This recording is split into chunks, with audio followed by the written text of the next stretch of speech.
ঠাণ্ডা দিনকেইটা আহিলে মানে চিন্তা হয় নহয়নে বাৰু শুই উঠিবই এলাহ লাগে বা যিকোনো কাম কৰিব ইমান এলাহ লাগে মোৰ কিন্তু বহুত হয় তেনেকুৱা আপোনালোকৰ হয়নে মোৰ বহুত হয় মানে ৰাতিপুৱা শুই উঠিব বা যিকোনো কাম কৰিবৰ কাৰণে বহুত এলাহ লাগে মানে শুই উঠিবই মন নাযায় কিন্তু কি কৰিব উঠিবতো লাগিবই নিজৰ কাম যিহেতু কৰিবই লাগিব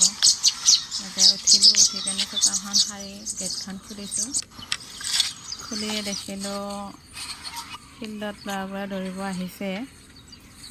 মানে এইখিনি 5টা 6টা বজাৰ সময় আৰু এইখিনি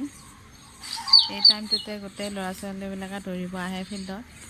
বহুত দিনৰ পৰা এনেকৈ দৌৰি আছে ইণ্টাৰভিউ দিছে তেওঁলোকে তো কিবা এটা পালে ভালে হয় যিহেতু ইমান কষ্ট কৰি দৌৰিব আহে আৰু এডাল শেৱালি ফুল বাটতে ৰুইছিলোঁ বেছিদিন হোৱা নাই দেই ৰুবৰ কাৰণে মানে আগৰে গছ আছিলে এডাল ঘৰৰ পৰা উঠাই আনি কেনে ৰুইছিলোঁ এতিয়া ফুল লাগিছে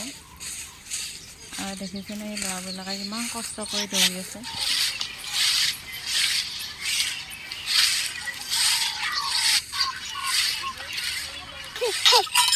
আৰু বাচনকেইটা ধুই মেলি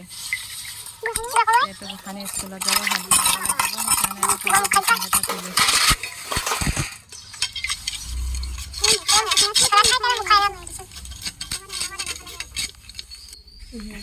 আৰু চাহ বনালোঁ তিনিজনীৰ কাৰণে চাহখিনি বনাই খাই মেলি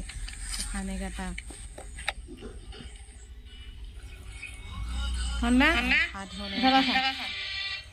ভাত খাব লৈছে তাই আৰু ওলাই মেলি ৰেডি হৈ কাৰণে স্কুলত যাব এয়া পাপাকে লৈ যাব স্কুলত